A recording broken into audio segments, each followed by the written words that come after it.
Hey Insta family, it is Tamara here, Dr. T, coming to you live. I know I'm about half an hour later than I usually am. I've got to say, it's been a big week. We are rolling towards the end of the school year. There are concerts galore, final celebration assembly for one little year sixer. Yeah, big week. So I'm looking forward to school ending, to be honest. School holidays. Not that that changes anything for me, really. Just a little bit more of a sleep in. Not so many 6:30 and 7 a.m. starts. So it'll be quite nice. Hope you guys are well. How are you? So we're wrapping up Fertility Nutrition Month. I thought a rapid fire Q&A would be a good way to do that. So if you have any questions for me, what is it? 8:07. Let's knock out 10 minutes of questions, see what we can do. I don't know if I've shared with you guys, but I am currently doing a body transformation challenge. I do a couple of these every year as part of my obsession with, I'm a bit of a gym junkie, to be honest. And so I'm in my cutting phase and it's hard. It's really hard. The mind games, the disciplined mind games that you have to play with yourself to stick to the plan, particularly at this time of year, really hard when there are end of year functions, Christmas functions, a trip to Belgium thrown in there, no waffles for me, no chocolate, no Belgian beer. Nope. So I bought a few things home and the challenge for me ends on Saturday. So let me know if you want me to share my final transformation. It's just a little thing that I do.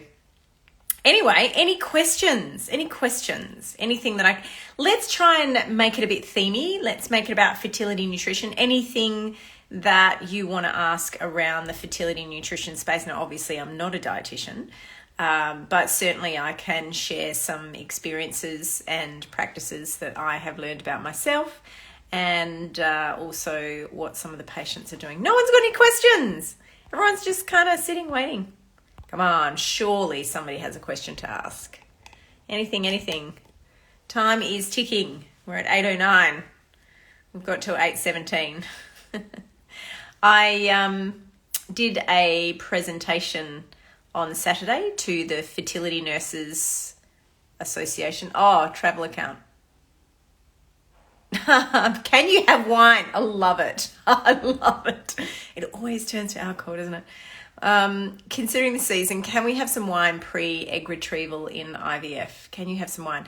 Look, I suppose it depends on if you are planning to have a transfer, I guess. If you're planning to have an egg collection and store eggs, a glass of wine bubbles is probably not going to make a significant amount of difference. Just be mindful of what a standard drink is. A lot of us, particularly here in Australia, we do drink more than what is considered to be a standard drink. So go online and check out what a standard drink actually is, a standard wine is. And having a wine is unlikely to have any major impact. Now, if you are then planning on having a transfer, it's hard to say really, isn't it? The right line from me is we don't know what the lower limit of harm is, but that's really in the context of pregnancy. So as I'm gabbling on and I'm thinking about this, having a glass of wine prior to an egg retrieval is unlikely, even if you were having a transfer, to have any significant impact. But I think the big key message is moderation and knowing what a standard glass of wine is. I just want to remind everyone too that the recommendations for men and women are now exactly the same. So men can't drink more than women. That used to be the case. That used to be the guideline. But in fact, 2 to 3 standard drinks per day with a couple of alcohol-free days per week is the current recommendation. And if someone is having more than 4 standard drinks in any one session, that is considered to be binge drinking. So it's really important that you are aware of what standards are and just really think about some of the alternatives that you can be having. Sparkling water is doing me just fine. Sparkling water, you can get some lovely flavoured sparkling waters right now. Mocktails are fantastic too. And there are actually alcohol-free wines and alcohol-free beers now. So if it's just about the taste, then think about what your alternatives are. Georgia, how are you, my love? Any particular foods to help embryo transfer? Look, I wish there was, to be honest. My big message for everybody is you must be on folic acid. Now, we're talking supplements, of course. And someone did make a comment on one of my lives not too long ago around, well, if I'm getting enough folate in my food, then why do I need a folic acid supplement? Interestingly, all the studies that were done 40 plus years ago around folic acid was done in a population that already had a folate replete diet. So it wasn't like they were deficient in folate. You can't supplement with folate. It's not a stable chemical. And so you have to, folic acid is the supplement. There's no such thing as folate supplement. Folate is what you get from food, yes. And so you want to optimize your folate in your diet, obviously green leafy vegetables, and the Mediterranean diet is really the one that we are ascribing to, but folic acid must be on top of that. But aside from that, Georgia, I don't know of any particular foods that are going to improve implantation. The whole Mediterranean diet thing was kind of looking at population-based fertility. So they looked at the highest quartile of women falling pregnant versus the lowest quartile, and they found that the majority of the highest quartile fertility was with a Mediterranean diet. And it serves a lot of other purposes, which I won't go into. So hopefully that's helpful. Is intermittent fasting okay when trying to conceive? Depends on your purpose, I think, for intermittent fasting. I would not, if you're trying to conceive, if you are overweight or obese, if you have overweight or obesity, and you are using intermittent fasting for weight loss, you've got to be mindful that you're not eliminating whole food groups. And so, I mean, obviously the biggest thing with intermittent fasting is you're actually having a calorie deficit. Having spoken to lots of people who intermittently fast, most of them actually are having less calories. So you've got to make sure that you're not nutritionally deficient and eliminating really important nutrients. That's key. So if you're actively losing weight with the intermittent fasting and, like kilograms every week kind of thing, I would really caution you actively trying to conceive, but I do worry about that nutritional environment. It might be better to kind of wait till your weight stabilizes out. If intermittent fasting for you is a way of life, you are maintaining your calories okay, you can hand on heart say, no, my diet is well balanced and I have everything in that intermittent fasting. I don't see that. Well, the research just isn't there, to be honest. The research just isn't there, and fertility rates are probably no worse off. Hello, young Brooke. How are you? Impact of high BMI on egg quality. Big. Excuse the pun. It's a problem, Brooke. There's some great research out of the United States by a Dr. Kelly Molly, who's a scientist who looked at the impact of weight on egg quality in mice and found significant irreversible changes, epigenetic changes. What we do know is the egg sits in that follicle surrounded by fluid, and weight is inflammatory, free fatty acids, triglycerides, inflammatory markers, inflammatory chemicals all sit in that fluid, and the egg is then bathed in that. So we do know that high BMI, or due to overweight, not necessarily due to muscle hypertrophy, has a big impact on egg quality. what we're unsure of is that reversible if you lose weight? I don't know the answer to that. In Kelly Molly's research, she suggested that maybe no. Once the BMI is up, it has had an irreversible epigenetic print on the egg itself, which is somewhat concerning. We do know, though, that weight loss programs can have a positive impact, particularly, say, in PCOS and ovulatory women. We do know that weight loss is important, so that's why we would still encourage it. It's not the end of the road, right? No worries, travel account. Good girl or boy. Trying to limit. Bub and mum. Can implantation occur later than 5 days after FET? Probably.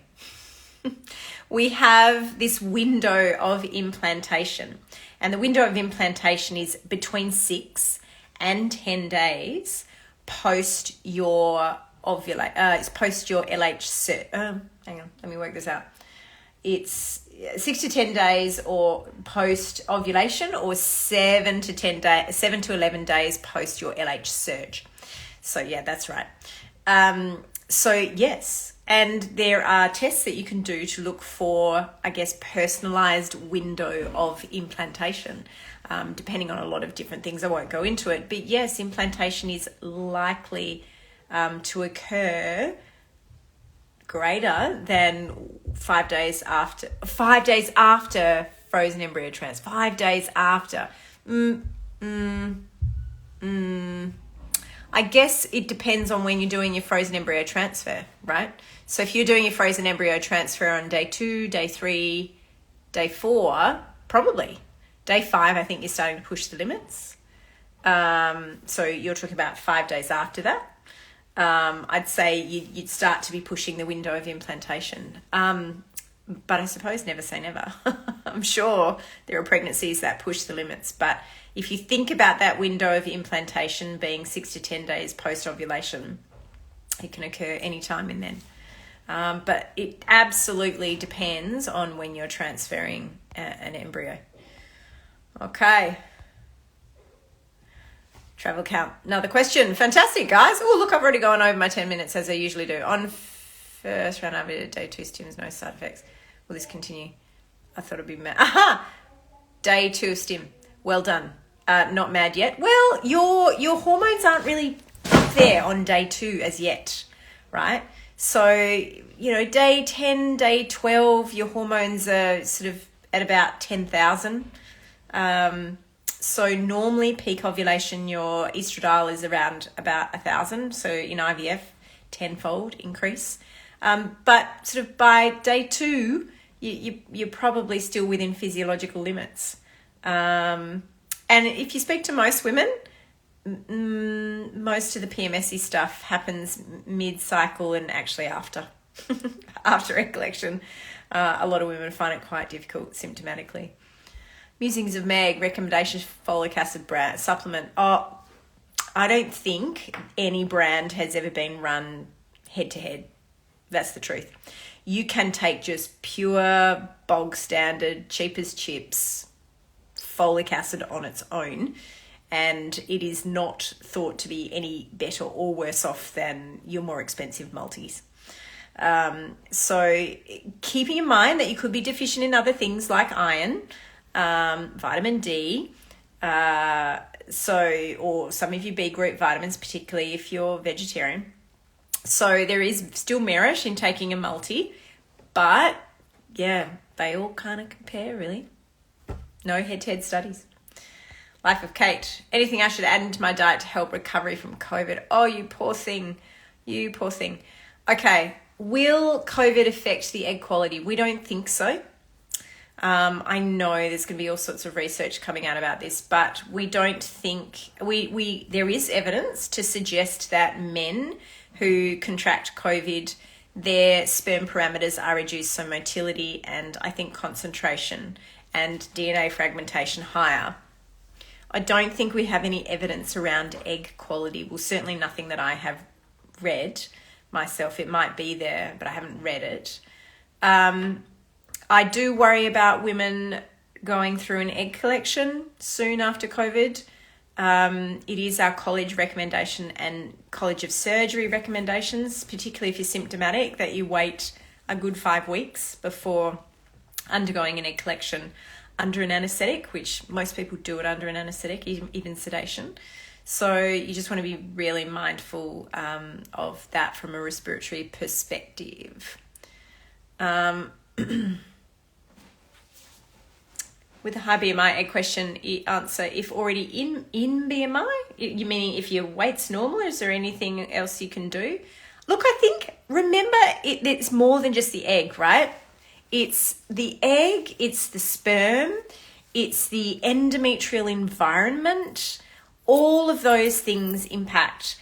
And there's research into all of them that shows that weight can increase, can worsen the quality of all of those things. So, there are repair mechanisms in sperm that help to repair DNA issues in eggs, and vice versa. There's repair mechanisms within an egg that repairs DNA damage in a sperm.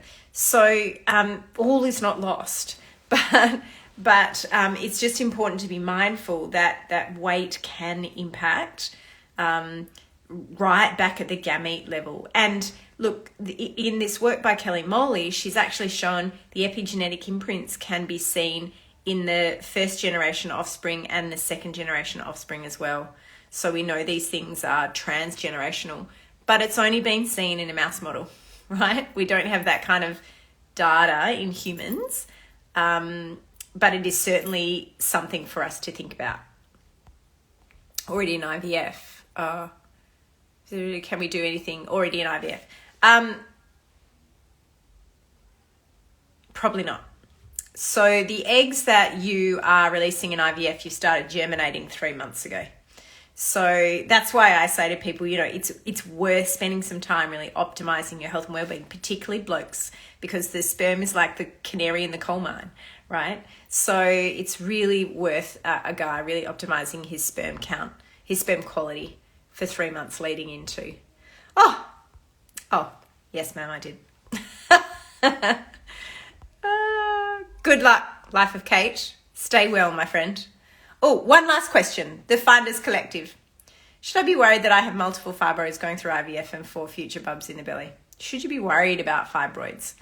Well, I suppose it comes down to why you might be going through IVF. There's lots of different reasons, right?